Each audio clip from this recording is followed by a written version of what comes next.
Now we're going to head over to Serbia, where police say a 13-year-old boy killed at least 9 people in a school shooting in the country's capital earlier today. That's right. And the victims include 8 students and a security guard. Several other children and a teacher were injured in this attack.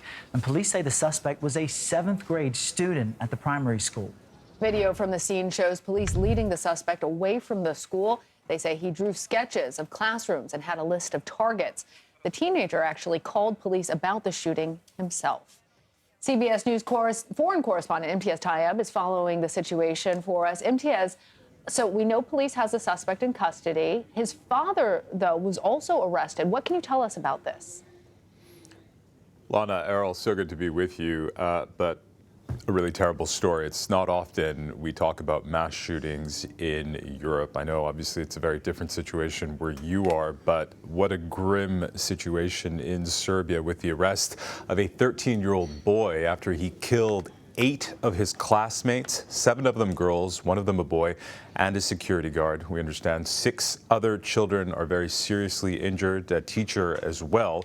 But the boy, as we've seen in those images, has been taken into custody. We understand he called the police himself to be arrested, although others had called the police as well.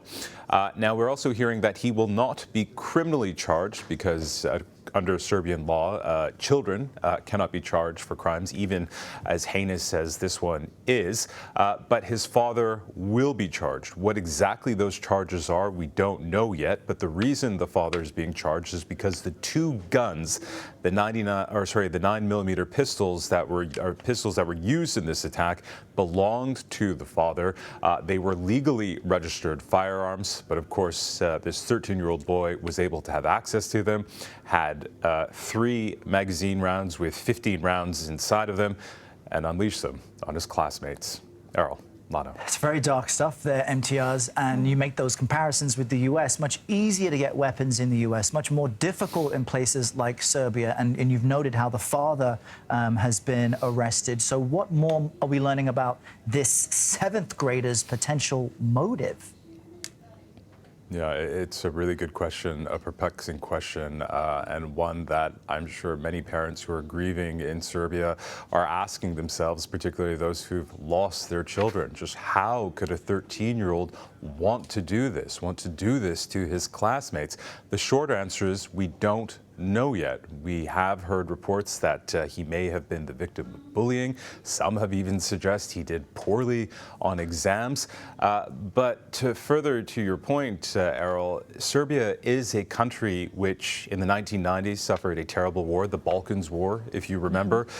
There is a lot of weapons in that country. In fact, it is a country with the 3rd largest number of weapons, and not many of them are registered.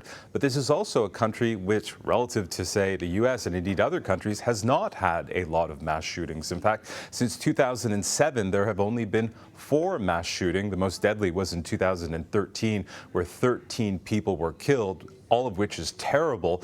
But never has Serbia had a mass shooting at a school. Never has Serbia had a 13-year-old, a minor, carry out such a heinous shooting, but that is where that country is as it tries to understand this horrible tragedy. All right, Imtiaz, thank you. Thanks, Imtiaz.